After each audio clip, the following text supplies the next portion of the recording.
podcast de litigación compleja, de la estrategia a la práctica. Lo pueden escuchar en Spotify, Amazon, Apple Podcast y además pueden verlo en YouTube junto a todas las redes sociales y la web del Estudio Colombara. Hoy día tenemos un gran invitado, él es Pablo Saavedra Alessandri, él es abogado con una maestría en Derecho Internacional y Derechos Humanos de la Universidad de Notre Dame. Trabajó también para la Corporación Nacional para la Reparación y la Reconciliación aquí, en Chile. Desde agosto del 2001 a diciembre del 2003 fue secretario adjunto de la Corte Interamericana de Derechos Humanos, hasta que el día 1 de enero del 2004 asumió como secretario ejecutivo de la misma. Así es que le damos inmediatamente la bienvenida. Bien, muchas gracias por la invitación. No hay de qué, Pablo. Mira, lo primero que quiero preguntar, ¿cómo opera la litigación compleja y cómo sientes tú que ese concepto que se va, ¿no es cierto?, incorporando por necesidad al derecho, todavía puede estar un poco ausente, especialmente en nuestra enseñanza del derecho? Yo creo que está ausente.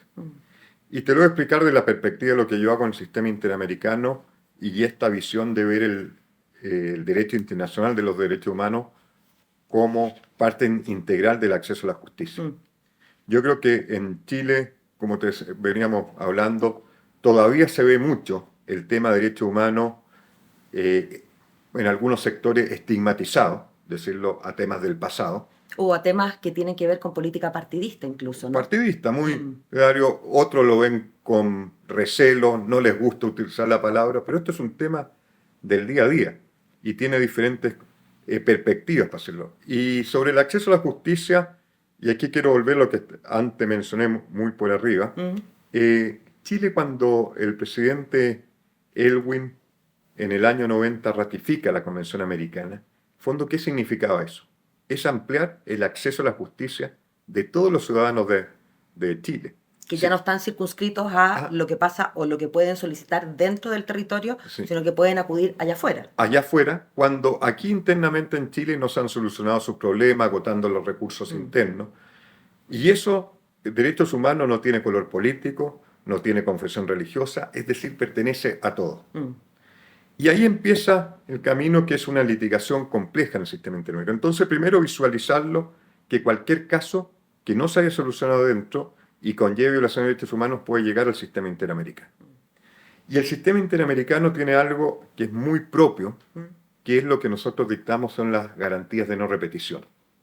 Que cuando el hecho que originó la responsabilidad internacional del Estado tiene un tema estructural, nosotros tratamos de desactivarlo para permitirle al Estado solucionar sus problemas y no nos lleguen más casos. De modo que, para decirlo en fácil, alguien recurrió a la Corte por un tema que le afecta a ese alguien, la Corte lo resuelve, pero si el problema que tuvo esa persona resulta de una falla estructural en su Estado, la idea es que ese alguien no siga una fila de alguienes atrás con el mismo problema. Absolutamente, todo esto es muy fácil, eso es. Y eso lleva a una visión bastante amplia y necesaria, una litigación compleja. ¿Por qué? También, porque como decíamos al principio, lo anuncié, a veces hay problemas legales, sí, pero también se necesitan temas interdisciplinarios. Nosotros trabajamos mucho con peritos psicológicos, con sociólogos, historiadores. Creo que también, dependiendo del caso, es importante el periodismo, cómo comunicar. Los temas de derechos humanos no se comunican bien. Entonces son muchas perspectivas de cómo llevar una litigación compleja. El tema en el derecho internacional es largo y muchas veces vienen negociaciones, qué puedo ceder o no con el Estado. Entonces se necesita conocimiento y también hacer una estrategia, que no es la estrategia clásica que está, creo, uno recurre a los tribunales nacionales. Y en ese sentido, ¿cómo viste el libro? El libro que da título a este podcast. No, me encantó. Yo conozco de ahí bastante bien a dos de los autores y nuestra amistad la hemos construido en base a la conversación, que es la litigación compleja. Y creo que tienen la visión de cómo construir los casos, no solo una perspectiva jurídica, sino una perspectiva, como estoy diciendo, mucho más profunda. Y uno de los autores que lo he conocido porque ha llevado casos ante la Corte, lleva precisamente esto. Cómo visionar o representarse que este caso, cómo puede solucionar cientos de casos similares que pueden haber en Chile. ¿Y la litigación compleja, entonces, tú crees que es algo que deberíamos meter a los estudiantes de Derecho desde el pregrado, digamos? Absolutamente. Mm. Yo creo que en eso, en alguna universidad en Chile se está haciendo un cambio, que es estudiar a través de casos. Cada caso tiene su realidad diferente, pero no solo la litigación compleja, y a veces un mal que tiene un abogado, qué dice la ley, sino también cuáles van a ser las consecuencias de lo que resolvamos, qué queremos que resolvamos, cómo vamos a comunicar los resultados, cómo vamos a negociar. Tiene millones de perspectivas. Por ejemplo, cuál es el impacto en las personas. Muchas veces olvidamos a las personas. En el derecho humano uno trabaja mucho con las personas.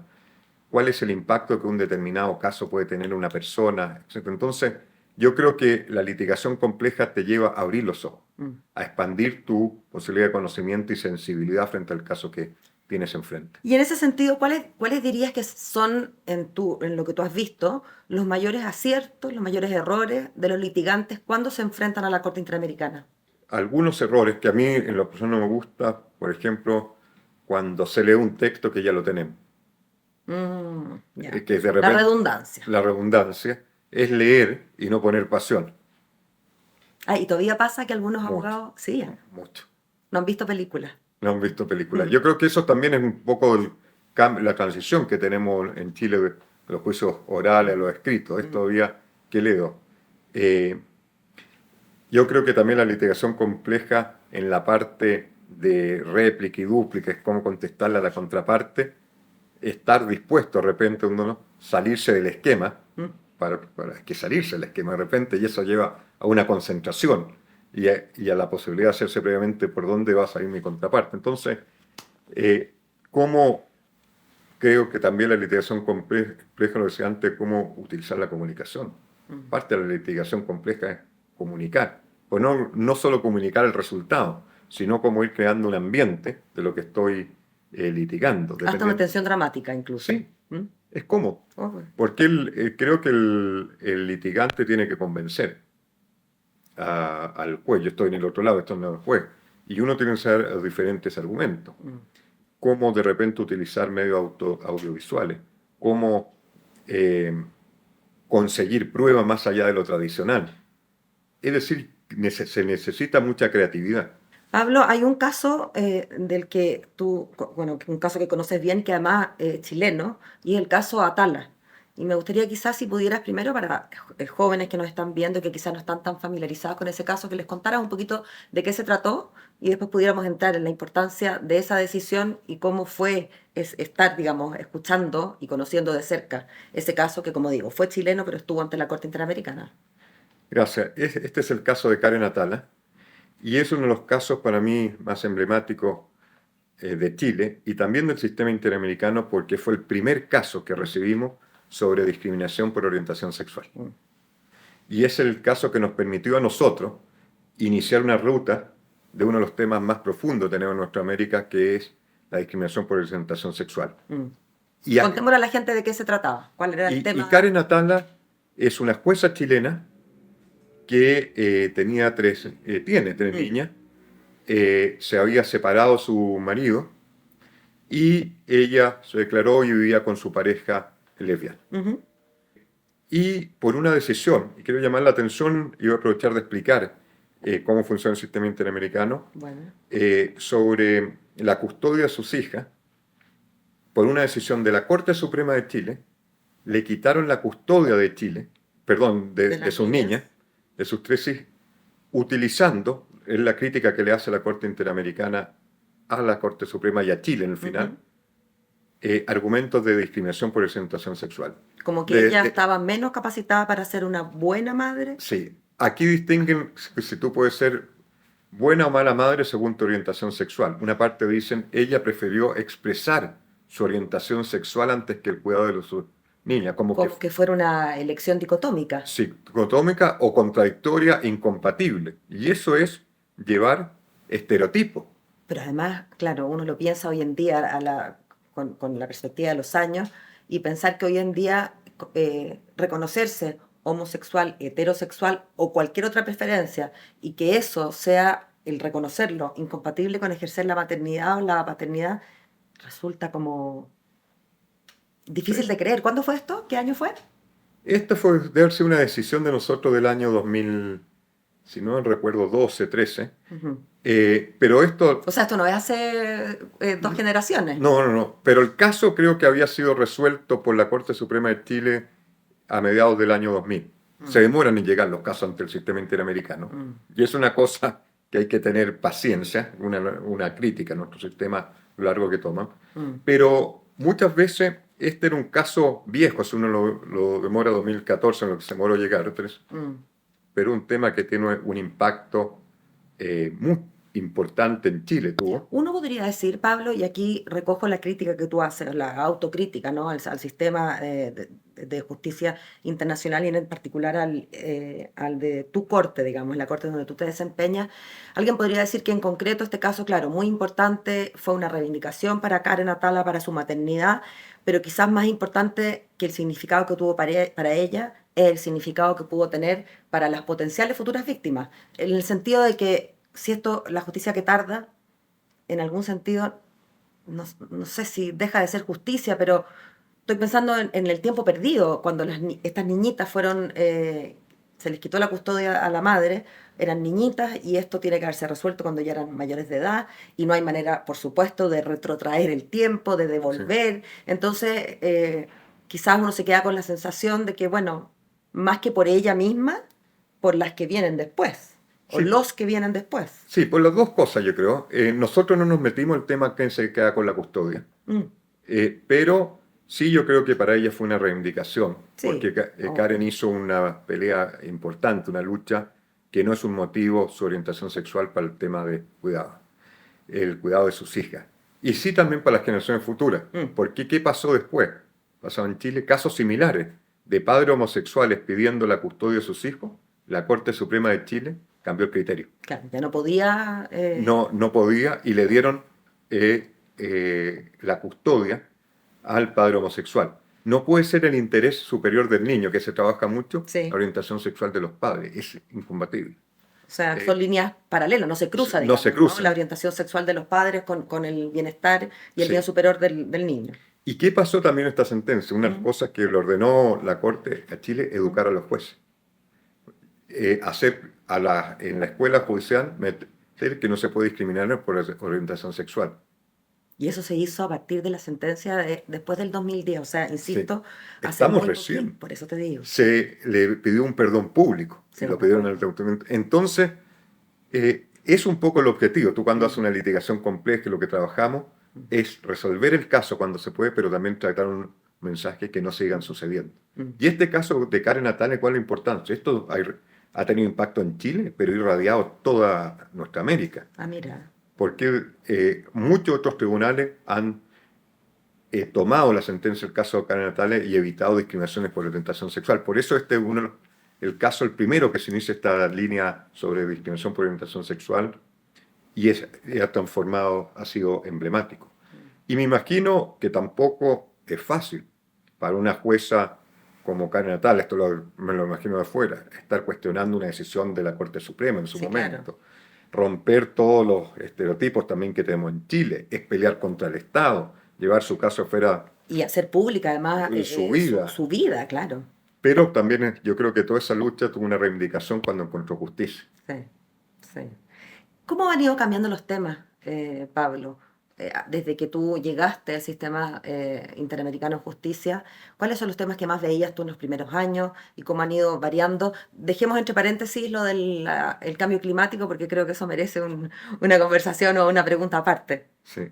Primero, la convención, yo creo, o en el trabajo de la Corte, no, los primeros años fueron las graves violaciones de derechos humanos. Mm, Fueron los casos de desapariciones forzadas, fueron los casos de masacre, fueron los casos de tortura, ejecuciones extrajudiciales que pasaban mm. en toda nuestra América, Sí, en prácticamente. Chile, sin ir más lejos. Sí, me entiendo que esos casos llegaron ya avanzados a los 2000, no antes. Mm, Porque también había mecanismos que empezaron a resolverse aquí internamente, mm. pero tenemos casos muy emblemáticos a lo largo y ancho de toda nuestra América. ¿Alguno que recuerdes en particular o que te haya golpeado? Porque además todos estos temas son temas muy potentes y muy fuertes, ¿no? Más allá de lo profesional, digo, imposible no conmoverse, no condolerse con muchos de estos casos. Total. Yo creo, a mí me chocó mucho los casos, me siguen son los casos de desaparición forzada. Mm. Y donde pasan los años, pueden pasar 2 o 3 décadas y el familiar que está buscando, la madre está buscando a sus hijos, Esperando. tiene un duelo permanente, Sí. nunca cierra la herida. Y en algunos, yo recuerdo un caso Bamaca, dice, lo único que me queda de mi marido es este par de zapatos. Y todavía lo sigue buscando. Y eso hay que sumarlo. Madres que siguen poniéndole un plato de comida al hijo porque va a aparecer en la noche, en algún momento va a llegar. Oh. Es decir, irrumpe, yo creo, a la familia.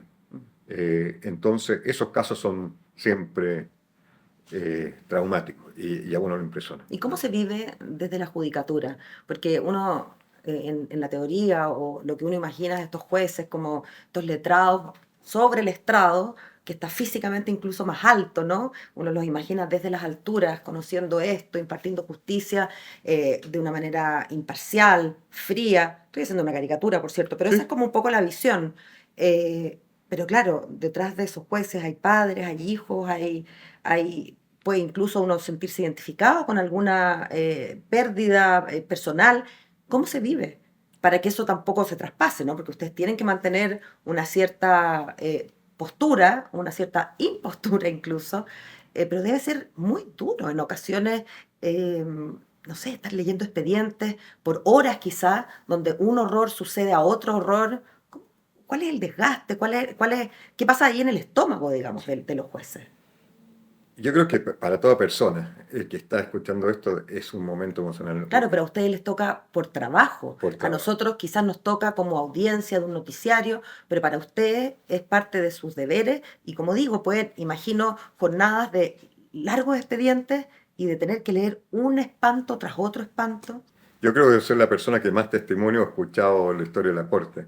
Mi ¿Cómo caso pesa eso en tu psique? eh, es, yo lo miro por dos lados. Uno, tratar de siempre ser empático. Si bien de repente el rostro no lo muestra, pero por dentro tú tienes una empatía. Pero lo otro que he aprendido, y eso a veces es lo que te reconforta, hay muchos estudios que han hecho psicólogos que dicen, la persona lo que más agradece es poderse sentar ante la corte y que alguien le escuche su drama. No es fácil a la víctima, ante estos 7 jueces, tú muy bien los caracterizas y todos los que estamos ahí, contar su drama, ponerse a llorar y abrir su Su vida, alma, claro. su alma, es sus 20, 30 años de búsqueda, decir, mira lo que me está pasando en un centro. Y es también revivir para la víctima Obvio. el minuto.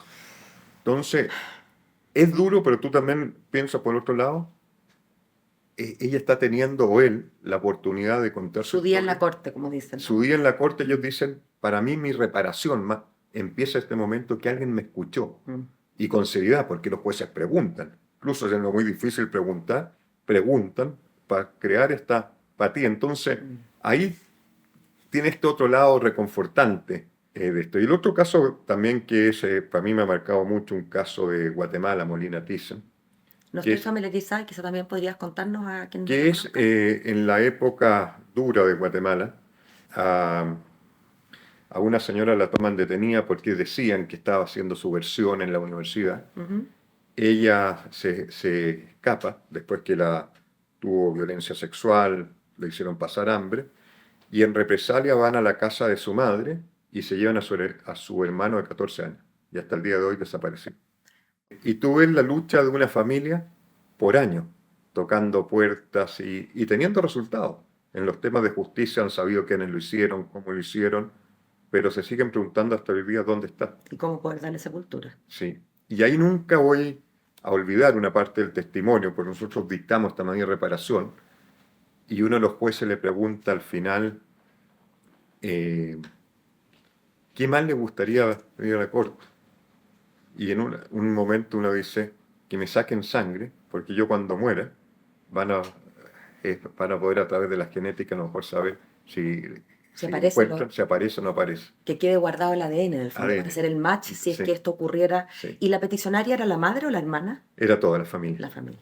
Y esos son casos que te van marcando mucho. Mm. Entonces tuvimos esta primera época de graves violaciones. Otro caso, por ejemplo, es que son muchos, el Mozote, que es un caso, creo que es la matanza más grande que había en América Latina.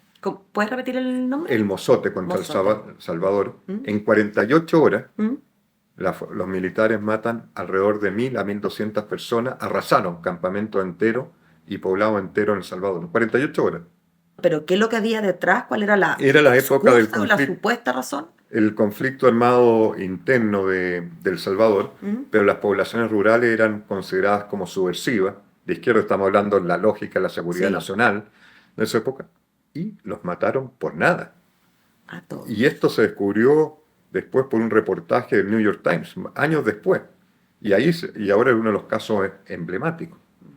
Y este te lo voy a contar porque es uno de los casos emblemáticos en violencia de género. Ciudad Juárez, el norte de México, donde habían antecedentes fuertes de violencia contra la mujer que desaparecían, cientos de mujeres. Y estas son 3 niñas que desaparecen, van sus madres a denunciarlo ante la policía y más que preguntarles qué pasó, etcétera, cómo andaban vestidas. Que es como la caricatura. La caricatura de la mujer. Minifalda, entonces, Exactamente eso. por andar con minifalda desaparecen las mujeres. Sí, y el Estado no hizo nada. Y ahí, bueno, se establece la responsabilidad. Pero después, campo algodonero han aparecido, es un tema de toda nuestra América, ¿no? Es cómo se caricaturiza a la mujer, cómo hay estereotipos contra la mujer y vender estos temas culturales. Y cómo se la culpa desde el Génesis, no desde Eva. Desde Eva, Y sí. tentando, y las minifaldas que hoy día supuestamente Sí. estarían tentando a los A eso. hombres y a nuestros... ¿Cuál era su conducta sexual? Claro. Que si tenía novio o no tenía novio. A un hombre no le preguntan eso. ¿Cierto? A la mujer no le preguntan. Entonces, ¿cómo romper este estereotipo? Vinieron los casos de niños también. Son varios casos de violencia contra la niñez o discriminación contra la niñez. Y ahí los peticionarios son los niños cuando crecen. Los padres. Los padres. Los padres. Porque depende del caso que se esté tratando. Los temas como el de Karen, discriminación por orientación sexual en un sentido amplio. Los temas migrantes. Es decir, todos los grupos vulnerables. Empezaron, yo creo, en nuestra segunda ola a encontrar un diferente voz. Los temas de los privados de libertad, las cárceles, los tratamientos que hay en las cárceles. Es decir, todos empezaron a llegar con sus casos. Casos viejos, como tú bien lo has dicho, pero temas actuales. Y después creo que vienen los temas de democracia. Los temas de democracia, yo llamo, que son los temas de libertad de expresión. Los temas de persecución a periodistas, especialmente los periodistas que hacen investigación, los temas de independencia judicial.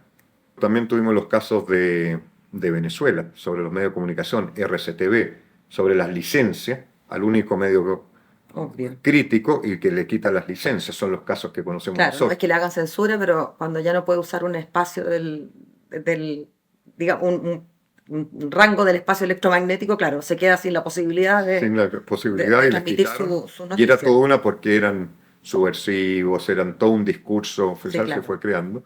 Y también un caso chileno muy importante, La Última Tentación de Cristo. La película. La Cuenta peli- un poquito ese caso porque es interesante y quizás también a alguna parte de nuestra audiencia, sobre todo los jóvenes, le puede parecer decimonónico, pero no estamos hablando del siglo XIX. ¿No? Y esto es importante, y aquí lo quiero, al final para que entiendan esto, que yo dije Chile en el año 90, cuando ratifica la convención, Como partimos conversando, claro, Sí. con Patricio Elwin. es ampliar el acceso a la justicia. Entonces, yo lo estudié, reconozco que quiero volver también al inicio. ¿Sí? Yo cuando estudié nunca me cuestioné la censura cinematográfica. Si lo dice la Constitución, como me habían enseñado, está bien.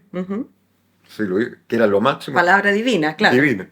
Y después esta convención, que ya había salido en la universidad, dice no puede haber ningún tipo de censura.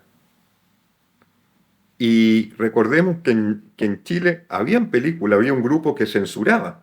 7 personas que decían que podíamos ver los chilenos y no podíamos ver los chilenos. Claro, no solamente en el cine, sino que también en los videoclubs que eran bien incipientes en esa época. Bueno, y estamos hablando año 95, 96, este órgano censor levanta la censura que había en la película La Última Tentación de Cristo. Y un grupo de ciudadanos Levanta, o sea, que le quita la le quita la restricción censura. y entonces permite que pueda ser vista Sí. en Chile. Y un grupo de ciudadanos acude a la Corte Suprema diciendo que la película Última Tentación de Cristo atenta contra la imagen de Jesucristo. Y que era lesiva para Sí. ellos como grupo, por lo tanto. Como grupo. Y la Corte Suprema les encuentra la razón, la Corte Suprema, y se censura nuevamente O sea, vuelve a prohibirla. a prohibirla, que no se puede exhibir en Chile. Y este grupo de abogados, fue el primer caso contra Chile, utiliza por primera vez esta convención americana, dicen, nos vamos al sistema interamericano. Los abogados que querían que la película Sí. se pudiera ver libremente. Libre Chile. Y partieron para allá. Y partieron para allá. Y el caso terminó en la Corte Ujú. Interamericana, y la Corte condena a Chile por libertad de expresión. Le dice, mire, no puede haber censura cinematográfica. Mm. Esto es contrario a la convención. Tiene que exhibirse la película. Tiene que crearse un sistema de calificación cinematográfica. Tiene que reformarse la Constitución, que ya estaba entrando. Y se hizo, pasó todo eso. Mm. Y a pesar de, si uno lee hoy en día esa sentencia de la Corte Suprema, casi que si se veía la película venía un caos en Chile. ¿Y cómo es ese proceso? ¿Cómo se llega contémosle a la gente que no lo sabe, ojalá nunca tenga la necesidad de llegar allá, ¿verdad? Porque obviamente la gente que llega a la corte ha pasado un largo y duro camino, pero ¿cómo es, digamos, procesalmente, si se quiere? Procesalmente es un camino largo. Mm. Por eso quien hace el litigio estratégico, una cosa que tiene que pensar, aquí me voy a salir un poco del tema y ir al tiro, Sí. ver si le conviene o no acudir al sistema interamericano o irse a Naciones Unidas, verlo, porque el sistema interamericano tiene cosas muy buenas, pero es un proceso que hay que tener paciencia y largo. Yo soy un crítico. Ujú. Solo para mostrarte que el promedio para que nos llegue un caso a nosotros, ahora voy a explicar el procedimiento, Sí. son 12 años El promedio para que te llegue, para que me llegue. no para que se resuelva. Sí, nosotros lo resolvemos en 2 años, Ya. pero, Ah.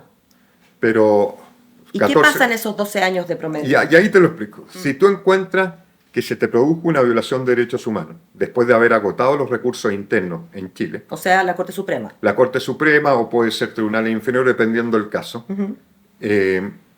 presentas tu petición, lo que se llama la Comisión Interamericana de Derechos Humanos.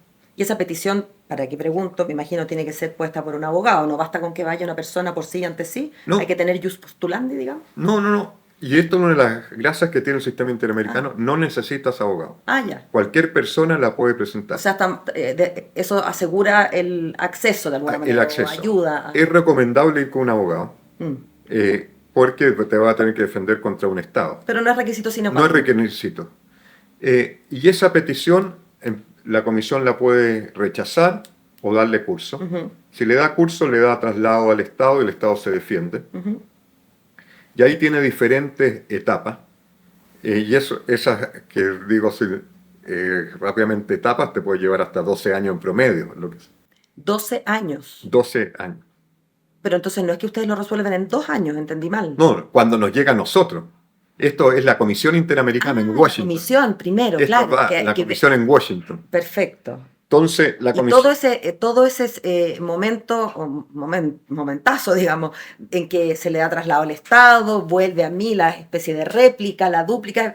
Sí, no tratan de buscar solución amistosa, etcétera. Y eso puede durar 12 años. 12 años. Y en algunas ha durado más. Sí, es promedio. Otros los menos, 12. pero el promedio son 12 años. Ujú. Y si la comisión encuentra que hay violación, nos puede enviar el caso a nosotros. Generalmente lo envía. Y en la corte dura 2 años, pero después viene el cumplimiento. Es decir, esto se puede demorar 15, 20 años, puede estar, porque Más lo que ya Más lo que- pasó en la internamente. jurisdicción interna. las víctimas pasan toda su vida en torno a la búsqueda de justicia. ¿Debería haber en todos los países un defensor de derechos humanos? Ese rol. Yo creo que todos los países tienen defensor de derechos humanos. Defensoría, claro, no, De- no, quizás no la defensoría de figura derechos. del... Sí, debería haber. Yo creo que es una institución buena, pero el defensor, digamos, el del día a día, el de la calle, Mm.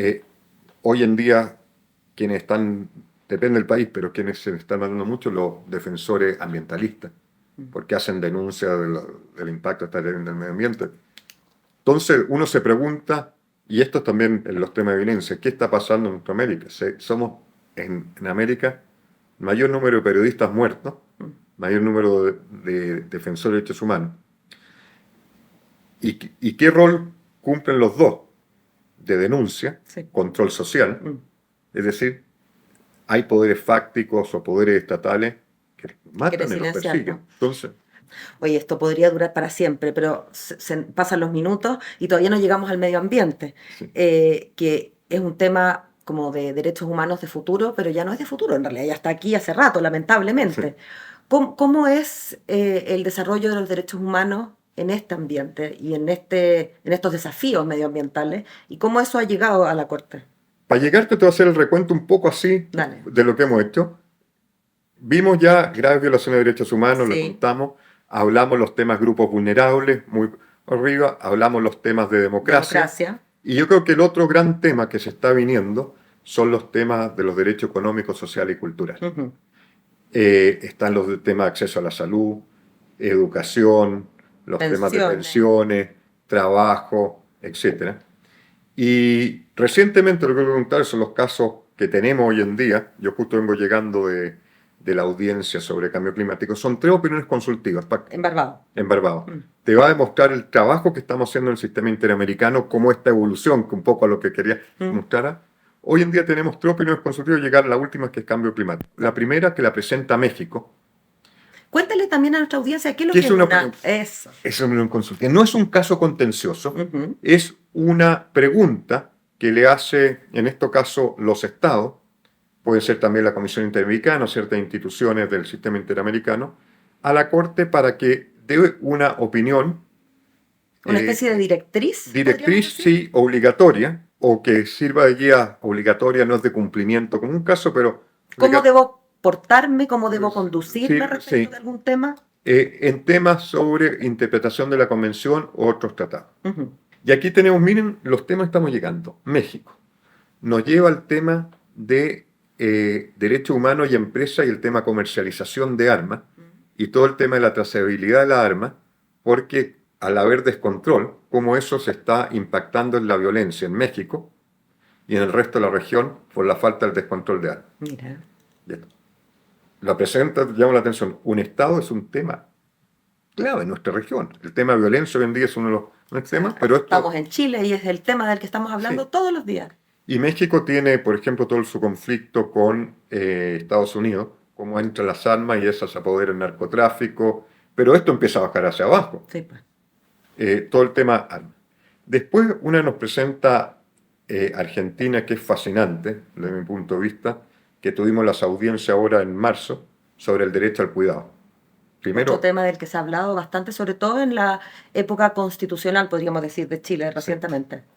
El tema del cuidado, que es un tema muy profundo, que es un tema, yo creo, esto lo digo a título personal, lo tiene que resolver la Corte, pero de solidaridad intergeneracional. No es solo quien recibe el cuidado, todos vamos a recibir cuidado cuando niños, cuando adultos, pero enfermos, si es que podemos, pero quien lo da también. Y ese trabajo intergeneracional y también intergénero quizás, porque sabemos que las mujeres somos las que en general estamos más cargadas con las labores de cuidado. Y a eso es lo que voy. Generalmente el cuidado, ¿quién ha hecho la labor del cuidado? Fue la mujer. Sí. Veamos el efecto pandemia. ¿Quién tuvo el principal retroceso? Renunció al trabajo, etcétera. Según CEPAL se perdieron 10 años. Fue la mujer porque fue a cuidar a los papás o a los suegros, lo que sea, a los niños. Pero eso nadie lo remunera. Y para una sociedad es clave. Entonces viene todo esto. ¿Quién lo da? ¿Quién lo recibe? ¿Cómo se valora? ¿Cuál es el rol del Estado? Porque es un rol a la larga para la sociedad. Entonces, ese es un gran tema. Y el otro, que lo presentó Chile con Colombia conjuntamente, llamó la atención 2 países, sobre el tema de emergencia climática y derechos humanos. Y de ese es el que tú vienes llegando, que se realizó en Barbados. En Barbados. Y esto lo explico un poco. Esta es la opinión consultiva que más participación hemos tenido en la historia de la Corte. Y algo que no dije antes de irte a ese tema, las opiniones consultivas, ¿cómo se hacen? La Corte la abre a consulta a todos los estados, a toda la sociedad civil, a las universidades, ONG. Y abrir significa, todos pueden venir a contarme qué opinan, qué consideran que deberíamos hacer. Sí, todo. Y aquí recibimos más de 270 observaciones. O sea, hubo muchísimo interés. Muchísimo, y detrás de cada observación, de repente 10 o 20 organizaciones, están los principales expertos climáticos del mundo. Están las organizaciones internacionales más importantes, están grupos indígenas, campesinos, pescadores contando lo que le está pasando. Hay Estado, las grandes universidades, todo. O sea, grupos pequeños, lo más heterogéneo que hay. Es decir, yo creo que una de las construcciones, como yo siempre lo defino así, más democráticas que hay del derecho, se escucha a todo el mundo. Mira. Todo. Hasta estudiantes van... Y aquí importante en cambio climático, la voz de los niños, grupos de niños explicando... Son los que van a padecer todas estas consecuencias en el futuro. Todo el tema intergeneracional. Dice, nosotros estamos pensando en nuestras generaciones futuras. Entonces, esto lo iniciamos en Barbados y vamos a seguir ahora en Brasilia y en Manaus. Escuchando todavía opiniones. ¿Y cuándo calculas tú que debería salir esa directriz de la Corte para...? Ojalá que a finales de este año, o si no, dentro del primer cuatrimestre del próximo año. Y jurídicamente, dado que fue Colombia con Chile los que presentaron esta petición, esa directriz es vinculante para todos. Es vinculante para ambos países, pero también podría ser es vinculante para todos los que son parte del sistema interamericano. Para todos los que son parte del sistema interamericano. No para los peticionarios solamente. No, para todos. Y esto yo creo que es una de las decisiones más importantes que va a tener la Corte en su historia. Es un tema complejísimo. O sea, hablemos en este caso no es una litigación porque no hay contienda, ¿no? Pero hablemos de temas complejos y de interdisciplinariedad. Total. O sea, tienen que haber habido, científicos de las más diversas saberes, ¿sí? Sociólogos, antropólogos. Todo. Sí. Y comunidades, por ejemplo, las comunidades indígenas, las campesinas, que también tienen su visión ancestral, cómo esto lo está impactando, cómo lo están viendo. Y llamar la atención una cosa, ¿por qué se hizo en Barbados? También es un mensaje o el impacto que está teniendo el cambio climático en las islas. Está subiendo el nivel del mar y esto a la larga le afecta el turismo, su economía. Y en algunos casos más dramáticos incluso su existencia. Su existencia. ¿Verdad? Por ejemplo, fue un país que ha impulsado mucho este tema a nivel mundial, Vanuatu. Que va a desaparecer. Va a desaparecer y fueron a dar su opinión. Y aquí enmarcarlo, el cambio climático hoy en día, hay 3 opiniones consultivas en el mundo. Una en el Tribunal Internacional del Mar, que van a dar su fallo, dicen ahora el 21 de mayo, otro en la Corte Internacional de Justicia y otro en la Corte Interamericana. ¿Y cuál es la diferencia de la Corte Interamericana con el resto? Que nosotros, por nuestro mandato, es una perspectiva de derechos humanos. Claro. Hay que construirlo en base a la Convención Americana, pero en cuanto a las personas, ¿qué obligaciones tienen los estados respecto de prevención para las comunidades? De los animales humanos en este caso. Esta es la opinión consultiva que teníamos ahora. Ya. Tuvimos ahora. En Barbados fueron, como te decía, los expertos de todos los temas. Pero solo fue un grupo empresarial. Y dieron su visión. Y es muy válida. ¿Y puedo preguntar de qué país? Colombia. No de Chile. No. Fue un grupo empresarial muy, muy interesante la visión, porque aquí también necesitamos la visión del mundo empresarial, claro. Por cierto. Y cómo compatibilizarlo. Pues yo creo que hay que trabajarlo. Y también que el empresario, no nos han tocado casos de Chile, pero cómo la empresa privada puede llevar también a la responsabilidad internacional del Estado. Cómo la empresa puede obligar al Estado. No. Puede hacer falencias en la empresa, te lo después reflejar con 2 o 3 casos. ¿Falencias de la empresa?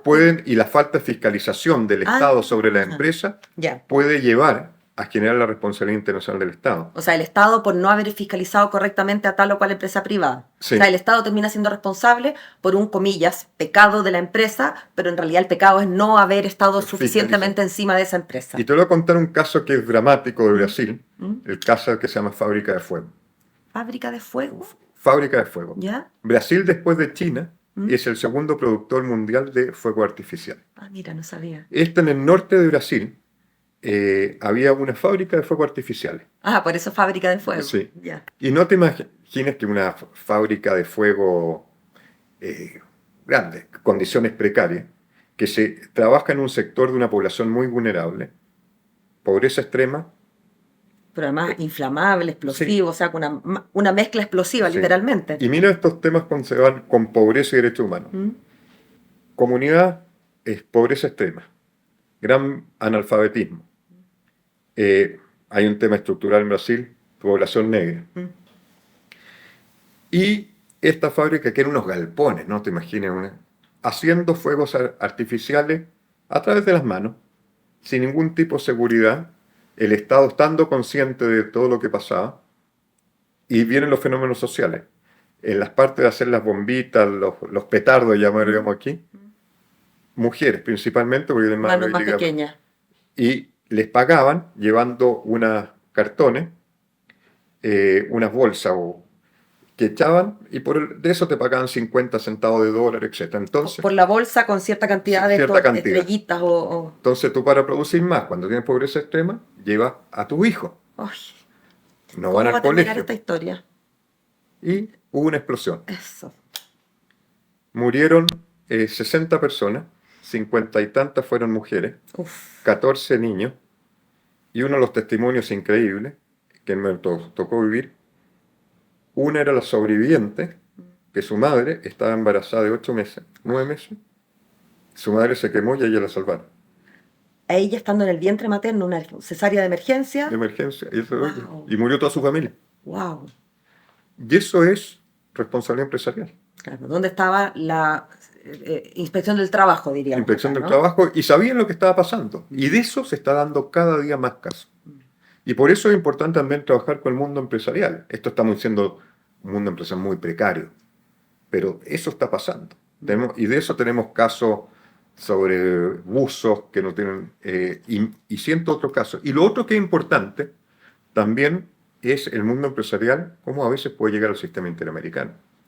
Si vemos los casos de Radio Televisión Caracas, RCTV, es el mundo empresarial que acude al sistema interamericano para proteger sus derechos ante los atropellos que estaban sufriendo.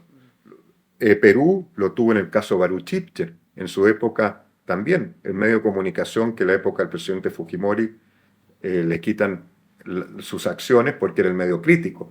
Es decir, cómo el diario El Universo, esto que lo condonan, el mundo empresarial también, cómo encuentra una respuesta en el sistema interamericano para proteger sus derechos. Sus propios derechos. Entonces, por eso, y yendo a tu pregunta, esto es la esencia, esto es un sistema de todo. De los humanos. De los humanos. Pablo, ha sido fascinante conversar contigo, realmente interesante, se nos pasó volando. La única conclusión, o quizás la máxima conclusión, es que el mundo es un mundo complejo y por lo tanto aquellos que están litigando tienen que entender de litigación compleja, porque todos los temas, bueno, sobre todo cuando hablamos de derecho internacional y derechos humanos, ahí la verdad es que la trama es infinita. Pero el mundo es cada vez más complejo y por lo tanto la litigación compleja es una necesidad hoy día para cualquier abogado. Una vez más te quiero agradecer tu tiempo, esta conversación ha sido fascinante y los quiero dejar a ustedes invitados para nuestro próximo capítulo de Litigación Compleja, de la estrategia a la práctica. Hasta entonces.